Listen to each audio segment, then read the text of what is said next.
저는 오늘 이 기절을 중심으로 사탄아 내 뒤로 물러가라, 이런 제목으로 말씀을 전하고자 합니다. 우리가 신앙생활할 때 젤로 대적이 사단입니다. 그런데 사단의 범위를 어디까지 정할 것이냐, 이것이 우리에게 가장 중요한 키워드입니다. 세상에는 수많은 신학이 있습니다. 다 나름대로 사단의 범위를 정하고 있습니다. 그리고 그렇게 범위를 정한다라고 하면은 근거가 없는 게 아니라 성경에 수많은 근거가 있기 때문에 그 근거를 가지고 사단을 정합니다. 그런데 세상에는 수많은 문제가 생깁니다. 대부분 다 보면 가정에서 문제가 생기고, 깊은 밤에 문제가 생기고, 혼자 있을 때 문제가 생기고, 은밀한 가운데 문제가 다 생깁니다. 이번 주에 우리가 윤 대통령의 그 사건을 보지 않습니까? 갑자기 계엄을 발표를 했다가 그 다음날 아침에 되어지니까 또 계엄 해제를 해서 그 다음부터 이제 탄핵 절차에 들어가서 어저께 또 탄핵한다 해가지고 투표해가지고 계속 밤 10시인가까지도 계속 기다리다가 결국은 탄핵 자체가 자동 폐기가 되었습니다. 그러면서 이제 보는 게 뭐냐면은 국가적인 국가의 거대한 대통령만이 가지고 있는 그 권력의 힘, 그로 인하여서 온 나라가 다 뒤숭숭해진 게 아니라 온 나라가 다 뒤집혀져 버리고, 또 국가의 수많은 그 사령관들이 동원되어져 가지고 하고, 그리고 또 외신에서 전 세계에서 또 그걸 또 관심 있을까 보면서 우려하는 모습을 보면서, 야, 대통령이라는 그 권력이 얼마나 무서운 것인지. 그러면 그 대통령은 왜 그렇게 그렇게 판단할 수밖에 없을까라고 할 때 그 속에 가지고 있는 생각 아니겠습니까? 그 생각을 인해서 결정하는 것이기 때문에. 그래서 우리는 과연 그 생각, 그리고 대통령이 그렇게 결정했다라고 하면 깊은 밤에 또 생각을 한 거 아니겠습니까? 그래서 그 생각이 한두 번은 생각한 게 아니라 자기 모든 걸 걸고서는 행동을 한 거 아니겠습니까? 결국 마음속에 가지고 있는 생각인데, 그러면 이 생각을 과연 어떻게 우리가 조정할 것이냐, 바꿀 것이냐, 그리고 이 생각이 과연 사단하고 어떤 연관이 되어 있을까, 이런 차원에서 오늘 말씀을 전하고자 합니다. 성경에서는 창세기 2장 7절에 하나님께서 아담을 창조하셨습니다. 그리고 2장 25절에 아담과 하와가 벌거벗었는데 부끄러워하지 아니했습니다. 그렇다라고 하면 자기 몸이 벗었는데 그걸 부끄러워하지 않았다라고 하면 일단 자기 자신에게 수치심이 없고 부끄러움이 전혀 없는 겁니다. 그리고 자기만 그런 게 아니라 배우자를 볼 때, 하와를 볼 때도 전혀 부끄러움 가운데 보지도 않고 수치심 가운데 보지도 않으니까 비난, 정죄, 비판 자체가 없습니다. 그러니까 그런 것 자체가 인간의 밑바탕에 전혀 깔려있지 않는 가운데에서 창세기 2장 7절에 하나님이 창조하셨고 그 결과가 벗었는데 전혀 문제가 없었다는 겁니다. 그런데 창세기 3장 1절부터 6절에 보면은 일단 선악과를 먹었습니다. 그 다음에 가장 먼저 행동하는 것이 무엇이냐면 자기 몸을 무화과 나무 잎을 벗어 가리기 시작합니다. 그 말은 무슨 말이냐? 자기가 자기 몸을 봤을 때 수치심, 부끄러움이 들게 되어지고, 또 그 다음에 자기 자신이 그렇게 보여지기도 하지만 상대방이 또 자기를 그렇게 볼 것 같은 마음이 드니까 더 이제 가르기 시작합니다. 그리고 이제 나중에 전능하신 하나님께서 나타나셔가지고 네가 어떻게 이런 일을 행하였냐라고 할 때에 그것을 다 자기 문제가 아니라 저 여자로 인하여서 문제가 생겼습니다. 여자는 저 뱀으로 인해서 생겼습니다. 해서 자기가 가지고 있는 책임은 절대 지지 않고 자기가 가지고 있는 어떤 자기 행동에 대한 대가는 전혀 하지도 않고 다 사람들, 저 사람 때문이라고 문제를 만들기 시작합니다. 우리가 여기서 잠깐 삶에서 적용해 본다라고 하면 우리 가정에서 일어나는 많은 문제 있지 않겠습니까? 그러면 대부분 다 제 탓입니다. 여러분, 제가 자주 이용하는 예화가 있지 않습니까? 남편이 아니면 아내가 직장에서 정말 힘들게 일하고 왔어요. 집에 딱 들어오면 벌써 이게 피곤이 쫙 깔려 있습니다. 그러면 이게 뭐냐면 피곤만 깔려 있는 게 아니라 이게 분노, 짜증 이런 게 쫙 그냥 깔려 있습니다. 집에 딱 문 열고 딱 들어오자마자 만약에 어린아이들이 장난감만 너울줄이 있다. 너저분하게 있다. 그렇지 않으면 초등학생, 중학생이 만약에 공부를 안 하고 텔레비전만 보고 있고 스마트폰 보고 있다. 당장에 그냥 짜증이 빵 나오잖아. 그냥 인사도 할 것도 없이 너 왜 그 스마트폰 보냐고 막. 너 왜 이게 집안에 채지도 않냐고 막. 바로 그냥 짜증이 나오기 시작합니다. 그래서 직장에 다니고 있는 엄마들, 아빠들은 집에 들어오기 전에 항상 뭔 준비를 해야 되냐. 집에 보면 들어오기 전에, 아파트 들어오기 전에 나무들 있잖아요. 전봇대 있잖아요. 거기다 다 풀어놓고 와야 돼요.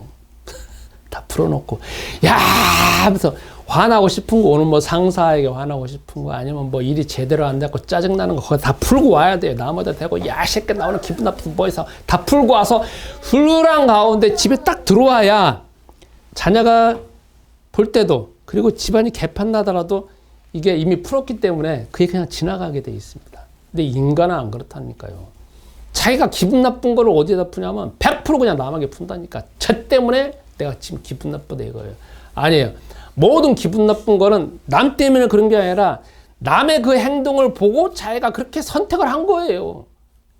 그래서 제일로 여러분이 체크해야 될 때 어느 때냐면 피곤할 때. 특히 남자들은 배고플 때. 그리고 상사에게 요구도 먹었을 때. 그때 집안이 제일로 위험해요. 그러니까 그 문제는 뭐 때문이냐? 다 창세기 3장 1절부터 7절 때문에 문제예요. 우리 속에서는 절대 나를 보호하려고 하는 것 자체가 본능이에요. 나를 그냥 가두려고 하는 것 자체가 본능이라니까요. 그 본능이라는 게 선악과를 먹은 대가고, 그 본능을 통해서 사단이 나를 장악한다는 거죠. 자, 그러면 우리가 창세기 3장 1절부터 5절에는 인간이 어떻게 해서 이 몸 상태가 현재 같은 몸 상태로 변화됐을까라고 하는 것 자체가 근원적으로 나오는 거지만, 창세기 4장부터는 사단이 있잖아요. 그 다음에 노골적으로 전략을 세우지 않습니다. 교묘하게 조용히 사단이 있는지도 없는지도 모르는 가운데 접근하기 시작합니다. 그게 뭐냐면 창세기 4장에 나오잖아요. 가인하고 아벨이 제사를 드리잖아요. 근데 주 하나님, 전능하신 하나님께서, 여호와 하나님께서는 가인의 제사는 안 받고 아벨의 제사를 받잖아요. 그러니까 가인은 어떤 마음이 드냐면 경쟁심 가운데 왜 쟤는 됐는데 나는 안 되냐 이거지. 나는 정성을 다해서 드렸는데 왜 안 되냐 이거지. 하나님은 돌아가셨냐 이거야 하면서 이 마음이 내가 어떻게 하면 드려야 될 것인가 하면서 아버지가 가르쳐준 대로 해야 되겠다 이게 아니라 모든 자기에게 드리지 않는 그 하나님에 대한 원망을 어디다 푸냐면 저 새끼 때문에 그런 거다. 저 새끼 때문에 그런 거고, 쟤만 만약에 죽이면 나는 괜찮겠다 이거지. 그럼 자기 혼자 제사 드리면 되는 거니까. 그래서 자기 속에서 가지고 있는 이 피해의식을 쟤를 죽이면 쟤 때문에, 그래서 그 다음부터 죽이려고 생각합니다. 그때 여호와 하나님이 말씀하시잖아요. 다시 나타났고 너 네 마음 잡아라 이거야. 성경에는 히브리어에는 뭐라고 나왔냐면 너는 죄를 다스리라 라고 나오잖아요. 죄를 다스리고 네 죄가 웅크리고 있다가 나오거든요. 그게 죄라는 게 뭐냐면 히브리어에는 뭐라고 하냐면 사단이라고 나오거든. 그러니까 이 문이 항상 사람의 마음에 딱 문이 있는데 여기 사단이 딱 웅크리고 있는 거예요. 그걸 이제 히브리어로 표현하는데, 그래서 문을 딱 열면 딱 들어가서 또 한다는 거죠. 그게 나 뭐냐? 창세기 4장부터는 내 가정을 통하여서, 내 배우자를 통하여서, 나 자신을 통하여서, 내가 가장 친한 사람을 통하여서, 그리고 외부에 있는 카더라는 말을 통하여서 이 안에 들어와서 사람의 생각을 장악하고 그래서 행동하도록 만드는 걸로 은밀하게 이렇게 전략을 세운 게 창세기 4장부터입니다.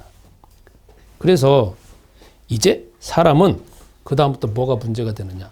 누구한테 오고 있는 이 정보, 정보가 문제가 아니라 이 정보를 내가 생각하고 있는 거. 생각하고 있는 걸 내가 붙잡고 있는 거. 요걸 인해 가지고 세상에 문제가 생기기 시작했다는 겁니다. 그래서 구약 성경에 보면 창세기 4장부터 쭉 예수님이 오실 때까지 문제를 보면 다 사람하고 사람이 나오지 사단이 직접적으로 등장하는 경우는 거의 없어요. 나오긴 나오죠. 다윗에게 사단이 딱 격동시켰다라고 나오는 거지만 대부분은 다 보면 안 나와요. 왜? 은밀하게 하고 있는 거고, 그 다음에 이 사람은 저 사람을 통하여서 계속 우상을 섬기고 있는 거. 우상을 섬긴다라는 거는 이미 사람 속에서 그 정보가 들어왔다는 거거든요. 그러니까 사람을 통하여서, 이웃을 통하여서, 부모를 통하여서, 자녀를 통하여서, 유전자를 통하여서 계속 이렇게 내려오고 있는 것이 구약의 역사고, 그 흐름 가운데 누가 있느냐? 사단이 있다라는 겁니다. 그래서 성경은 그걸 이야기하고 있습니다. 그러다가 여러분 드디어 신약 성경에 왔습니다. 신약 성경 보면은 참 우리가 이해 안 되는 게 맨날 많다고 그랬지 않습니까? 이 세상에서 가장 그리스도를, 가장 언약을 잘 알고 여호와 하나님이라는 언약을 알고 그리스도의 모형을 가지고 있는 나라가 유일하게 이스라엘 나라잖아요. 조상 대대로 그 땅 자체가 여호와 하나님께서 주신 땅이고, 그들 민족은 다 태어날 때부터 조상 대대로 여호와 하나님이 선택한 민족이고, 성전이 있죠, 제사장이 있죠, 수많은 보여지는 거, 율법이나 아니면 뭐 절기 이런 거 다 그냥 눈 뜨고 잠잘 때까지 모든 것 자체가 다 그리스도의 모형이야. 근데 왜 이렇게 문제가 심각하냐 이거죠. 그건 뭐냐면 자기 안에 생각으로 들어오는 사단이 있다, 인정을 하는 거예요. 저 따라서 하겠습니다.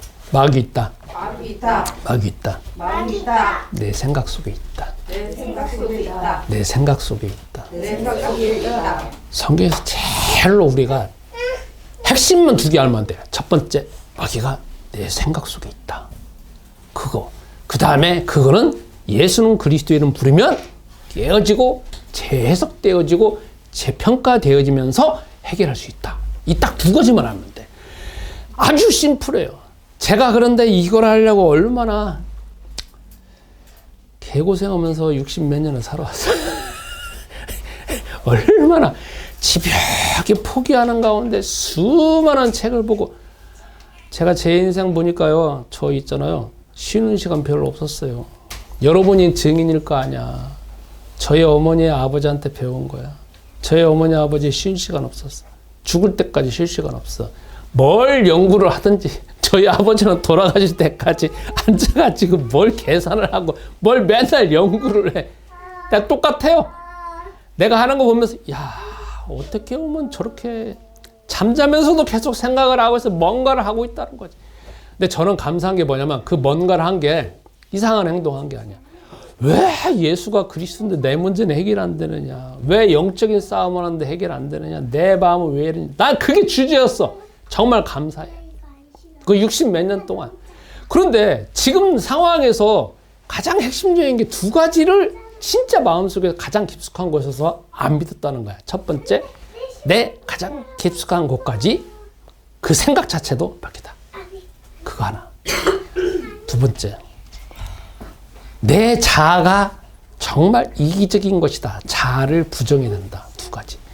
세 번째, 그래서 여호와 하나님께서는 예수는 그리스도라는 언약을 주셨다.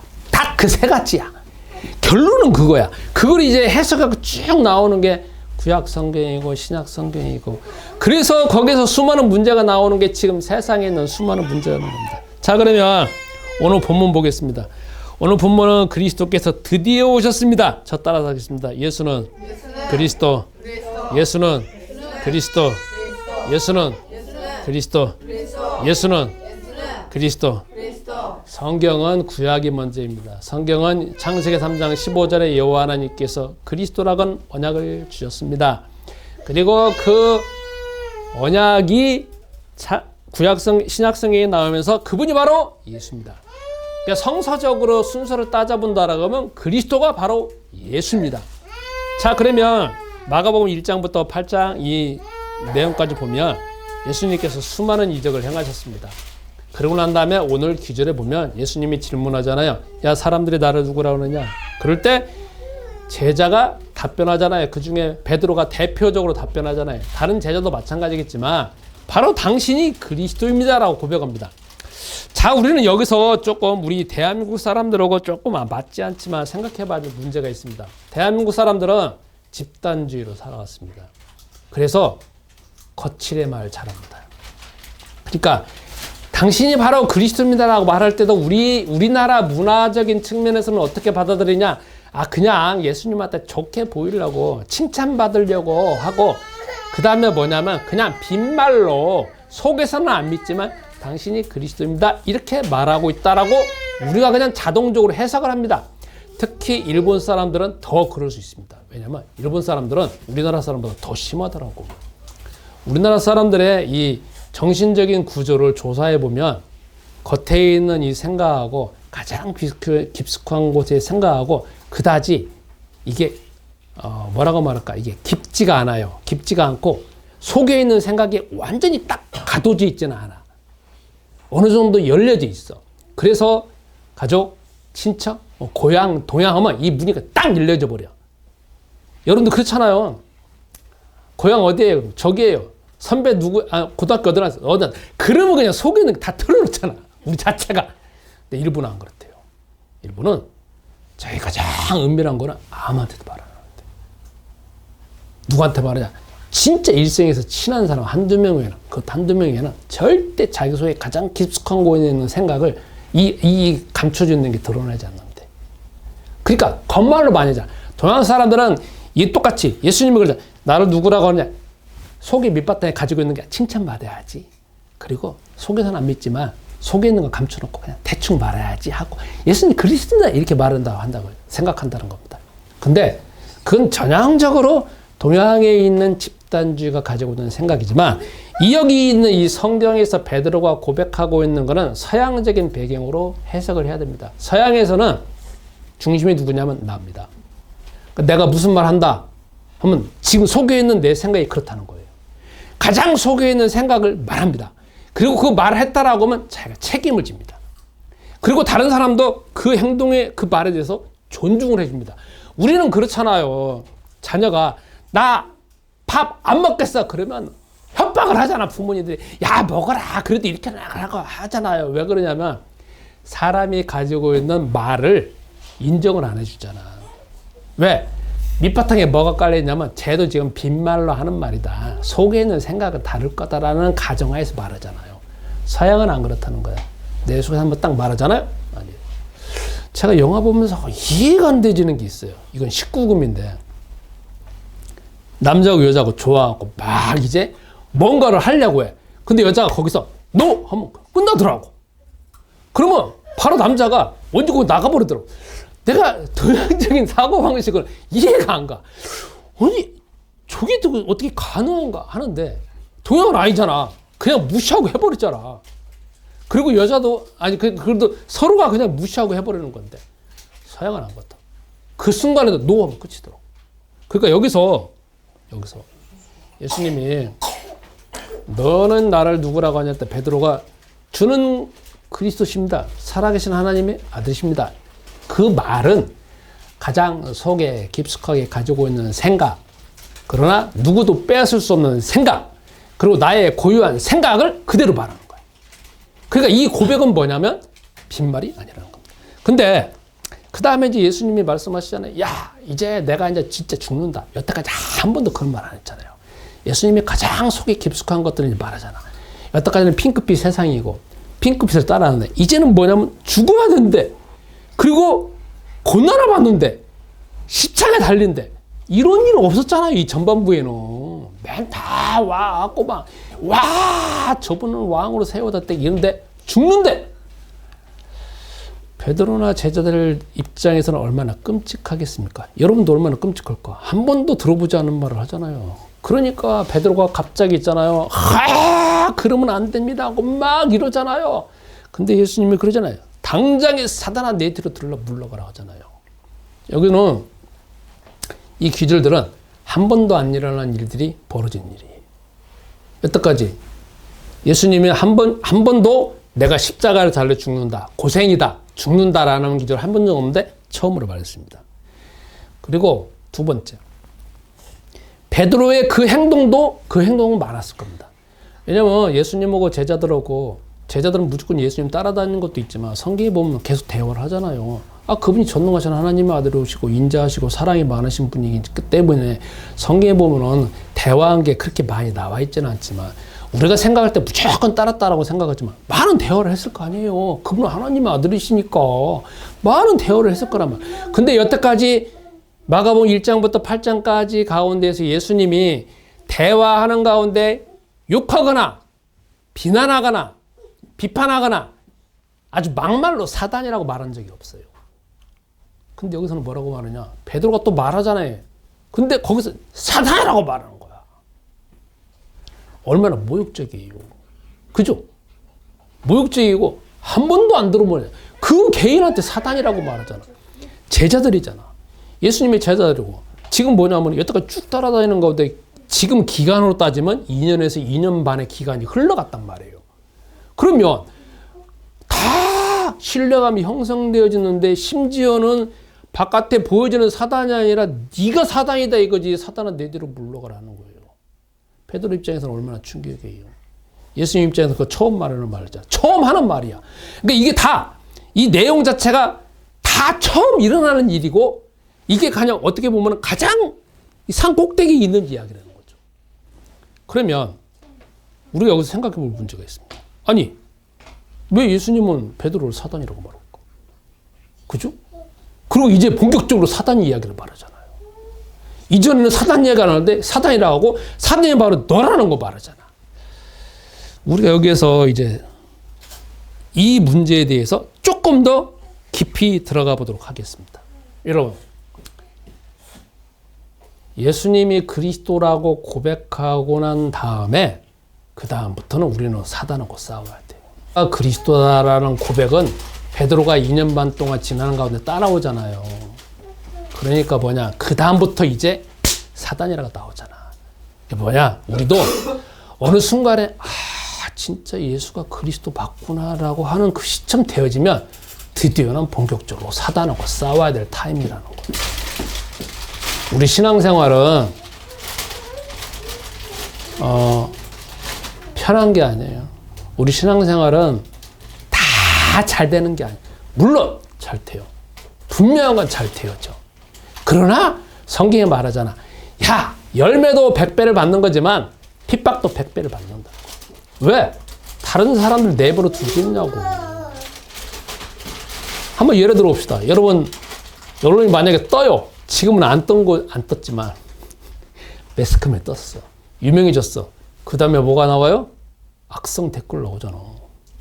왜? 시기하니까. 왜? 쟤만 잘 되냐 이거지. 그런 마음 들어요, 안 들어요? 그 다음부터 댓글 시작하는 거야. 여태까지는 호의적이었다가 빡 뜨면은 그로 인해 갖고 찐 팬이 생기는 거지만 찐 안티팬이 생기기 시작했어. 그렇잖아요. 계속 이제 뭐 하나하나씩 다 댓글 걸게 돼 있잖아. 지금 대한의교회는 아직 본격적인 찐 안티팬은 아직은 없어. 그러나 어느 순간에 생길 거야. 왜? 뭐 뜨면은 아직 안 떠서 그렇지. 언제 뜰지는 모르지만 뭐 죽을 때 떠도 되고. 그러니까 안티팬이 생겼다. 이제 올라갔구나 생각하면 돼. 성경은 예수님이 그리스도입니다라고 고백하는 시점, 베드로가 고백한 것은 2년 반 동안 따라다닌 가운데에서 진짜 저분이 그리스도 맞구나라고 하는 시점에 사단아 내 뒤로 가라 하잖아. 그래서 여러분, 우리가 지금부터 여러분과 내가 이렇게 봤을 때 예수가 그리스도라는 것이 딱 나오잖아요. 결론 나왔잖아. 이제는 누구하고 싸워야 되느냐? 본격적으로 사단이 나한테 공격해 오구나. 이미 이제 우리는 알아야 돼. 그게 성경적이야. 두 번째. 그러면 왜 예수님이 베드로한테 사단이라고 말했을까? 그러면 우리가 이제 생각해 봐야 돼. 베드로가 사단일까요? 아니라는 거지. 베드로는 사람이야. 그러면 지금 뭘 하고 있냐면 사단적인 행동을 하고 있다는 거야. 행동을 해가지고 여기 마가복음에는 뭐라고 나왔냐면 막 항변했다고 하잖아. 이렇게 표현할 때, 그러면 안 됩니다 하면서 막 이제 막는 거 아니야. 한 번 말한 게 아니라니까. 완전 그냥 막든지 뭐든지 했을 거 아니야. 아니, 예수님보다 베드로가 힘 더 쓸 거 아니에요. 그렇지 않겠어요? 베드로만 그렇게 항변했겠냐? 다른 사람도 심정적으로 그렇게 항변했겠지. 왜 그런 일이 생기냐? 그 핑크빛 세상인데. 그렇다라고 하면 베드로는 한 번 말한 게 아니고 완전 행동을 하고 그 행동을 완전히 했다는 거지. 그리고 예수님이 도저히 이길 수 없을 정도로 되어지니까 사단아 내 뒤로 물러가라겠단 말이에요. 그러면 그렇게 행동하는 배경에 뭐가 깔려 있느냐? 생각이 깔려 있는 거잖아요. 그러니까 예수님이 사단이다라고 말하는 거는 베드로의 그 행동 밑바탕에 뭐가 있냐면 사단적인 행동, 생각이 있다는 거지. 생각. 아까 제가 미리 창세기 4장에 가인과 아벨을 말했잖아요. 사람과 사람을 통해서 생각으로 들어오는 거, 대화로 들어오는 거, 그리고 눈치로 들어오는 거, 감정으로 들어오는 것으로 인해 갖고 그래서 사단적인 행동을 해서 가인이 아벨을 죽이잖아. 그러니까 지금 그 배경 하에서 지금 우리 똑같이 그 맥으로 똑같이 가고 있는 거야. 그러니까 베드로는 뭐냐면 속에서 가지고 있는 이 생각 자체가 딱 붙잡혀서 그래서 행동한다는 거잖아요. 그러면 베드로가 지금 무슨 생각을 하고 있을까? 생각이. 그리고 그 생각이 행동할 정도로 된다라고 하면 그 생각을 꽉 붙잡고 있는 거잖아. 그 생각은 뭐냐? 아, 예수님은 절대 십자가 달려 죽으면 안 돼. 이대로 가야 돼. 그게 내 생각이야. 그리고 그걸 붙잡아야 돼. 내 생각이 맞으니까 예수님은 꽉 내 생각대로 바꿔야 돼. 이게 딱 깔려 있는 거잖아요. 여러분, 사람이 생각한다는 거는 누군가하고 대화한다는 거잖아요. 그리고 또 우리가 세상에서 보면 이런 말이 있습니다. 여러분, 고집 센 사람 들어봤어요? 안 들어봤어요? 들어봤어요. 여러분 고집 세요? 안 세요? 있어요. 저희 엄마는 무진장에 고집이 세요. 고집이 센다는 말은 무슨 말일까? 생각을 계속 붙잡고 있다는 거예요. 그죠? 특히 나이 드신 분들은 그 생각이 이제 고정되잖아요. 나이도 더 들었으니까. 그리고 특히 사회생활을 그렇게 많이 안 해본 사람들, 다른 사람과 그다지 교류가 없었던 분들은 생각 자체가 굉장히 폐쇄적이기도 하지만 딱 고정되잖아요. 고정된다는 말은 무슨 말이냐면 그 생각을 그대로 그냥 붙잡고 있다는 거야. 그 생각을 그대로 붙잡고 있다는 거 뭐냐면 그 들어오는 그 정보하고 그 자기 자아하고 계속 그것을 밀착관계해갖고 붙잡고 있다는 거야. 꼰대라는 게 뭐겠어요? 꼰대라는 건 내가 가지고 있는 그 생각이 맞다, 확실하다, 분명하다, 누구도 이거는 터치할 수 없다, 나는 이거 꼭 절대적으로 붙잡아야 되겠다. 그것이 상호작용해갖고 자기 자하고 상호작용해서 계속 붙잡고 있는 거야. 그래서 여러분, 지금 우리가 이 시점에서 진짜 생각해봐야 될 게 뭐냐면 내가 붙잡고 있는 생각은 절대적이지 않다는 거예요. 저 따라서 하겠습니다. 내가 붙잡고 있는 생각은 절대적이지 않다. 절대적이지 않다. 내가 붙잡고 있는 생각은 꼭 맞는 게 아니다. 꼭 맞는 게 아니다. 내가 붙잡고 있는 생각은 이 상황에서는 맞았어. 이전에 있는 상황은 맞았어. 그러나 수많은 상황과 사건은 매일매일 다르잖아요. 그리고 여러분과 나도 매일매일 성장하잖아요. 나이 들어서 성장하고 가고 있잖아요. 그러니까 내가 어저께 붙잡고 있는 생각이 오늘 안 맞아요. 내가 그전에 붙잡고 있던 생각이 지금 이 환경과 이 사건과 이 분위기는 안 맞아요. 왜냐하면 우리가 붙잡고 있는 것들은 그전에 있는 그 환경 가운데서 붙잡고 있는 거잖아요. 그러나 시간이 다르고 세상의 변화가 수도 없이 매일매일 변화되어지기 때문에 우리는 뭘 생각해야 되느냐? 내가 지금 현재 말하고 있는 말도 틀렸을지 몰라. 내가 지금 현재 말하고 있는 말도 이전에는 맞았지만 지금 이 상황에는 맞지 않을지도 몰라. 해서 내 자아가 초월해서 내 자아가 다시 나와서 다시 한번 나를 객관적으로 봐야 돼.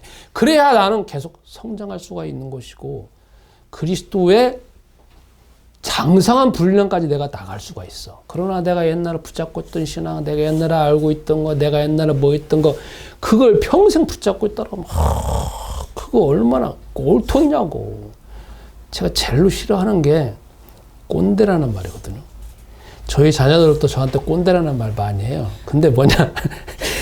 나는 매일 갱신되기를 원하는데도 꼰대야. 왜? 그 세대하고 나하고는 다르니까. 그러나 나는 들으면 처음에는 기분 나쁘지. 왜 그러냐면 난 내 생각이 맞다라는 것 자체를 너무 확실하게 붙잡고 있으니까. 그러나 또 집에 가서 내가 또 틀렸을지 몰라. 그렇게 한단 말이에요. 그렇기 때문에 여러분, 우리에게 중요한 게 뭐냐? 베드로는 지금 자기 생각을 꽉 붙잡고 있어. 꽉 붙잡고 있다라는 그 생각은 뭐냐면 내가 예수님을 절대 죽으면 안 돼. 나와 같이 있어야 돼. 이렇게 편안한 가운데 있어야 돼. 그거 하고 자기 자아하고 완전히 밀착관계하면서 딱 붙잡고 있는 거잖아. 그것도 한 번만 붙잡고 있는 게 아니라 계속 붙잡고 있는 거야. 완전히. 우리가 또 이렇게 생각해 보겠습니다. 여러분, 어떤 사람이 기억이 참 좋은 사람 보여 안 보여요? 저희 어머님은 기억 정말 좋았어요. 어떤 기억이 좋느냐? 누가 섭섭하게 한 거, 누가 했던 말, 정말 기억을 잘하셔. 그러면 그 기억을 잘한다는 게 뭐냐면 잘 생각해 봐야 돼요. 그 기억을 잘한다는 거 쓸데없는 거잖아. 자기 삶에, 자기 몸에 어떻게 보면 독약 같은 거잖아요. 어떤 사람에 대한 원한, 저 새끼가 나 옛날에 뭐 했어, 저 자식이 나한테 옛날에 돈 빌려갖고 안 줬어, 저 새끼가 나 옛날에 이런 말 했어. 그게 속에서 가지고 있다는 거, 기억하고 있다는 거 뭐냐면 그 생각하고 내 자아하고 그 정보하고 나하고 계속 그거를 붙잡고 있다는 거야. 붙잡고 있다는 거 뭐냐면 계속 수많은 밀착관계에 있어갖고 다른 생각으로 인해갖고 뭘 보는 게 아니라 그 생각만 지금 고정되게 고수하고 있다는 거야. 세상은 수도 없이 변하고 있는데. 제가 요즘에 챗GPT를 배운다고 했잖아요. 지금 어느 정도 수준까지 왔느냐. 초등학교 수준이 아니라 대학교 4학년 이제 수준까지 왔어요. 대학교 4학년 수준 넘어가면 이제 성인 되잖아요. 대학교 4학년 수준까지 왔어요. 그 안에 챗봇을 만드는데 설계하는 게 이게 한 100줄은 나올 거야. 이야, 골 때린다. 이걸 어떻게 그냥 개인이 만들 수 있을까 생각을 하거든요. 100줄까지 왔어. 100줄은 더 왔어. 쉽게 말하면 설계하는 거잖아. 그러면 제가 배우면서 뭔 생각을 하느냐. 내가 만약에 꼰대였다면 지금 세상은 그 시대로 흘러가고 있잖아. 또 앞으로 어떤 시대가 될지를 모르는데.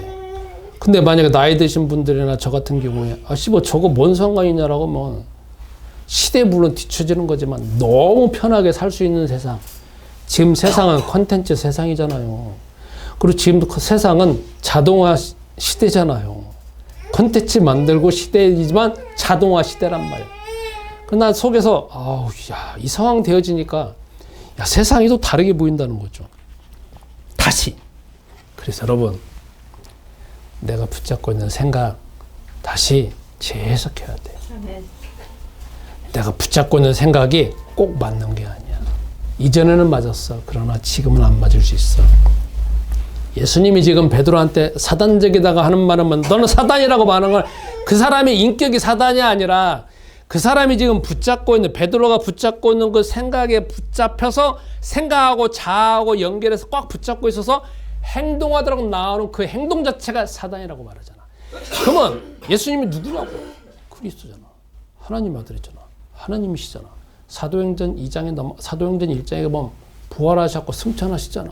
그래서 사도행전 2장부터는 저 하나님 나라 천국에서 딱 있다가 뭔 사건 벌어지면 하늘문 활짝 열고 빵 나타나잖아.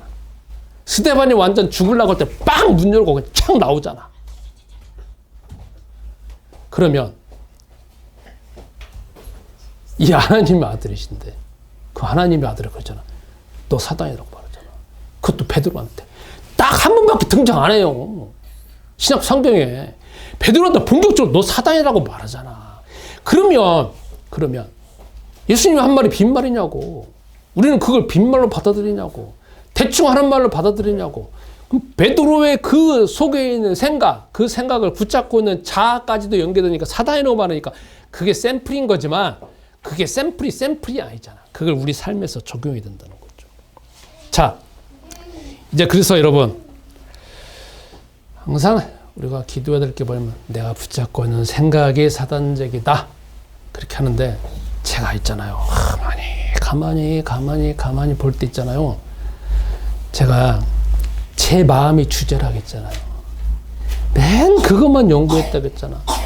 아무리 보더라도 있잖아요. 제 속에 있는 수많은 생각들, 그게 살아서 그게 영으로 되어자고 수많은 나의 자아하고 대화하고 있는데 제가 저기에서 하나님 말씀 하나도 없는 게 발견했어요. 진짜 하나도 없구나. 그래서 나는 어떻게 그래서 할 수 없이 나는 그 하나님 해결책 그리스도만 계속 불러야 되겠다. 이 답밖에 안 나오더라고. 그냥 답이 내려졌어. 그러니까 그리스도라는 이름 외에는 답이 없구나. 그래서 나는 무조건 나의 삶에서 그냥 예수는 그리스도 부르기 시작했어요. 저 따라서 예수는 그리스도, 예수는 그리스도, 예수는 그리스도, 예수는 그리스도. 우리가 이 이름을 부를 때 쉽게 표현하면 우리 마음속에서 어떤 일이 벌어지느냐 제가 표현한다라고 하면 복음서에 있는 예수님 앞에 제자들이 나오는 것처럼 사람들이 나오는 것처럼 그래서 예수님께서는 그 사람의 문제만 해결하는 게 아니라 그 분위기가 모든 게 있잖아요. 하나님 나라에 대한 분위기가 나오잖아요. 사랑, 희락, 화평, 오래 참음, 자비, 양산 모든 그 하나님 나라 안에 있는 그 분위기와 그 기쁨이 딱 있는 것처럼 내가 예수는 그리스도를 부를 때 내 마음속에서 그런 일들이 벌어지고 있다는 거예요. 그러니까 얼마나 부르느냐, 자세하게 부르느냐, 깊이 있게 부르느냐, 얼마나 알고 부르느냐에 따라서 그 누리는 거, 경험하는 거는 내 마음속에 깊이와 높이와 넓이가 달라지겠지만 어쨌든 깊이와 높이와 넓이를 알아지기 위해서는 계속 예수는 그리스도 이름 불러야 된다는 거지. 제자들은 3년 반 동안 그냥 예수는 그리스도 부르면서 따라다니는 사람이야. 삶 가운데에서. 그러나 어떤 사람 문제가 조금 해결되고 간 사람들은 또 이제 잘 개인적인 삶이 있는 거지만 여러분들은 지금 내 안에 교회가 있잖아. 그렇기 때문에 나는 완벽주의 성향이 있다고 했잖아요. 그것도 집요한 가운데 때까지 살아왔잖아. 그리고 다 주제가 다 그거에 관계된 맨날 책만 읽고 살아왔잖아. 그러니까 여러분은 계속 예수는 그리스도 하루에 그냥 부를 만큼 계속 부르다 보면 눈이 열려져. 부르다 보면 평안해져. 부르다 보면 문제 해결돼. 부르다 보면 깊이가 알게 돼. 계속 어떻게 하느냐에 따라 달라져. 그러나 그 자체는 뭐가 따라야 되냐면 행동이 따라야 돼. 다시 예수는 그리스도. 예수는 그리스도. 예수는 그리스도. 저 제체면 할 때 있잖아요. 이게 뭐 하냐 안 돼. 한 달 부르고 2달 부르고 하필 공교롭게 저희 자녀들이 다 운동하거나 아니면 예체능이잖아. 운동하고 예체능이 정말 힘든 게 뭔 줄 아세요? 공부도 힘들어. 공부도 잘 하려면 맨날 해야 되잖아. 안 하면 안 되잖아. 예체능은 몸으로 해야 되잖아. 공부도 당연히 몸으로 해야 되는 거고. 시간을 들어갖고 다른 거 다 포기하면서 그걸 해야 되는 건데. 운동 맨날 해야 돼. 그래서 이 몸에 가득 차고 그러잖아. 이게 또 이틀만 안 하면 또 다시 옛날로 돌아가잖아. 이게 다 돌아가잖아. 해야 되는 거야. 저는 그걸 봤기 때문에 공부가 똑같이 저거는 피지컬적으로 완전히 속에서 체질화가 되어지지 않으면 안 된다. 그러나 체질화 되도 안 하면 또 끝난다. 그러니까 저는 그걸 아니까 계속 부르고 있다는 겁니다. 그럼 여러분 마지막으로 보겠습니다. 우리가 이번 주에 고구마를 너무 많이 먹었습니다. 저는 옛날에 이번에 계엄사 때를 딱 보고 그 다음에 또 어저께 밤 9시 반까지 하고 또 저기 뭐 짜 들어가는 거 오라 하는다 안 오는 거 보면서 막 고구마를 엄청나게 먹었습니다. 그러면서 뭔 생각 드느냐? 여러 가지 생각이 듭니다. 쟤는 군대도 안 갔다 왔거든요. 군대를 몰라요. 쟤는 데모를 했을까? 생각을 해봤어요. 그래서 데모를 해봤을까? 이런 생각을 해봅니다. 저희 때에는 저는 81학번입니다.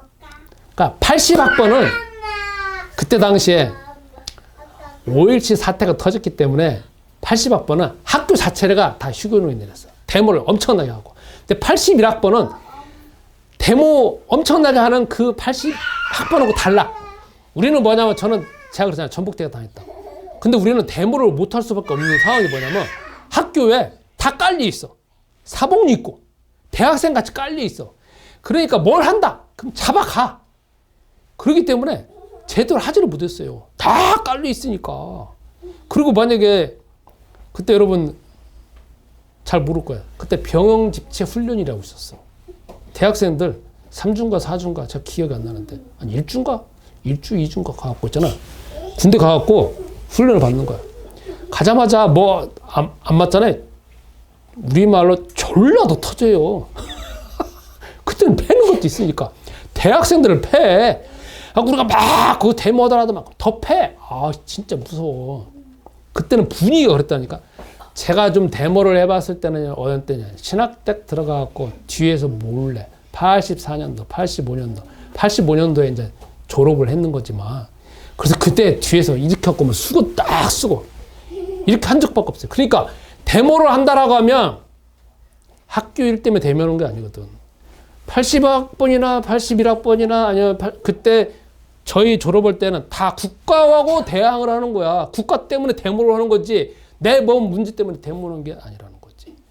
근데 이번에 윤석열을 보면서 뭔 생각들, 이야 진짜 저기는 국가도 없구나. 데모를 해본 적도 없으니까 국가에 대해 생각이 없나. 다 뭐냐면 자기 이익이. 그러면서 또 뭔 생각이 드느냐.